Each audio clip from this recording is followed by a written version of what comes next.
Hello, I'm Rod Jones and welcome to my video workshop, Starting a New Contact Center. It's one of the most frequently asked questions that we consultants have. How much does a call center cost? How do you start a call center? What do we need to know about starting call centers? Well, I'm going to start off with some rather brutal facts about starting a new contact center. And first and foremost, it's really important to understand that over 75% of all new contact center projects are destined for failure. What is really sad about new contact center startup failures is that in the majority of cases, these failures could easily have been prevented. It has been my experience that these monumental failures are as a consequence of one or more of four fundamental errors that organizations make when setting up new contact centers. The most fundamental error that organizations make when setting up contact centers is that they neglect to ensure that the executive level has sufficient knowledge and information and understanding about the role of the contact center within the greater organization. Without this executive level support, it is extremely difficult for operational management to ensure the support for the infrastructure, the development, the manpower necessary to build a world-class contact center. It is of equal importance that the middle management layer, and specifically those managers that are designated to design, build, and maintain operational overview of the contact center, also have a high level of knowledge and information about the contact center, how it works, how the technology works, how it fits in within the organization, etc. And I don't want to be confused here with management knowledge and information about call centers and contact center management skills. They're very different, and I'll address contact center management skills later on in this workshop. Unless the organization has somebody or a team of people inside the organization who have hands-on experience in setting up and operating world-class call centers, it will be extremely difficult for an organization to start from scratch without this experience and this knowledge.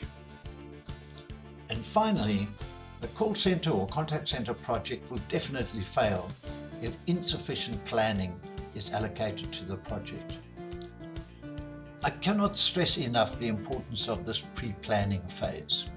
Unless every business unit within the organization has inputs into the strategy, into the solution, into the architecture, into the use of technologies, the contact center is in grave danger of becoming a white elephant, and it will be doomed for failure.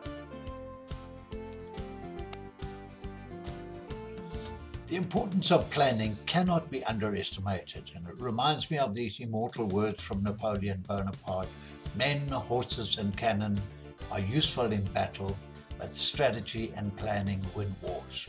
So it's imperative that we get our strategic and planning stages into place very early on in this project.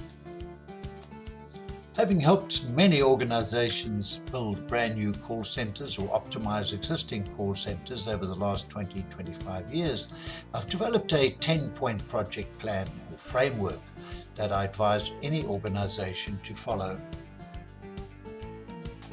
And here is the very first step in this 10-point program, and that is to ensure that the executive team in the organization has sufficient knowledge and understanding about contact centers to make fact-based and rational decisions. You're going to need those decisions to support the project going forward. And here is the next step in the process, and that is developing the management team's knowledge and information. So this is the core project team who are going to be responsible for ensuring the success of this project going forward. To ensure that all members of the project team have sufficient knowledge and information about contact centers and the operation of contact centers, I recommend my 2-day internal masterclass seminar called Operational Excellence. And here's the third step in the 10-point project plan, and that is to engage with those other business units. It's going to be imperative that we win the support of each one of the senior executives in those business units to ensure that the contact center is fully optimized by the entire organization. Once we have engaged with the other business units, it gives us and the project team the ability to construct a very real and rational needs analysis for the organization. Based on this needs analysis will be the size of the contact center, the nature of the processes in the center, and this too will dictate the skill sets required and the technologies required.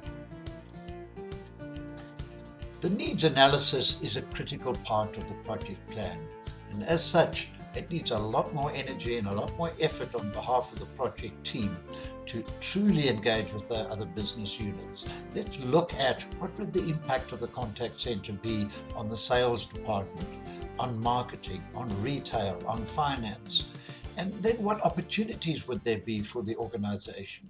Perhaps there are functions that marketing can outsource to the contact center, or are there debt collection opportunities perhaps that the contact center could do on behalf of the finance business unit?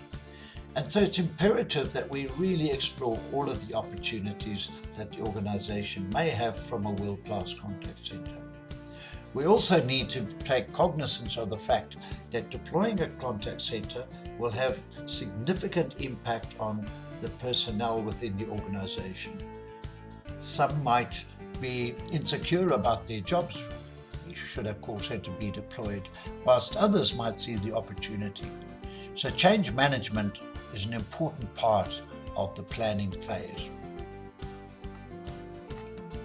Once the needs analysis has been completed, it's time to move on to the very exciting part of the project, which is constructing the opportunity analysis. And that is really re-engaging with those business units and quantifying the opportunities. Phase 6 of the project is to start developing the contact center operating model. And this will start with the framework of the vision, the mission, and setting out and documenting exactly what the contact center will be designed to do, what it is expected to do, how its performance will be measured.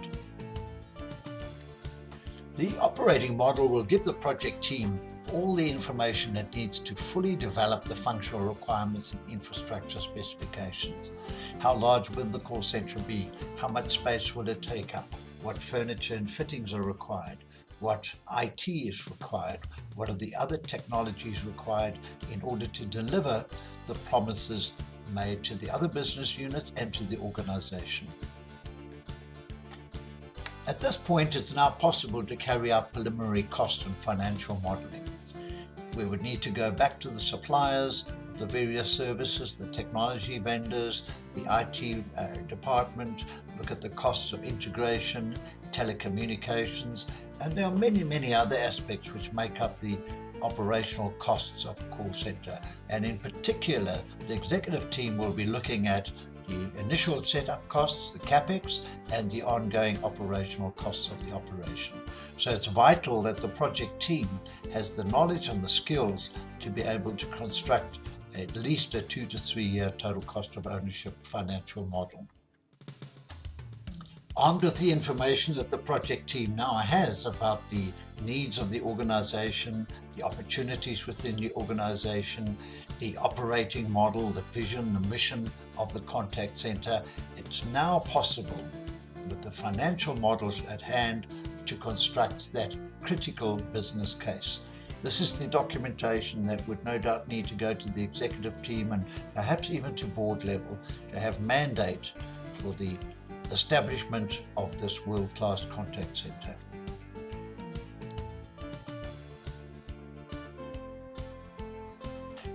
And so my final advice, don't rush the project. Take your time and do it properly.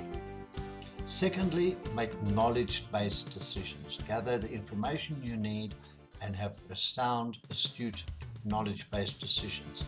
And finally, get professional advice as and when you need it. Please keep a lookout for my new video workshops. They're there to give you the knowledge and the information that you will need to make sound decisions about contact centers. Please remember that in addition to my public seminars, I frequently run internal, customized in-house seminars to assist management teams to make the kind of right decisions necessary to ensure success. So executive and management knowledge and skills requirements, for professional, strategic and operational advice, and for advice about contact center technologies. Please contact me by email, visit my website, or call me. You'll also find me on Facebook, LinkedIn, Twitter, and YouTube. Thanks for watching this video. I do hope you found it valuable.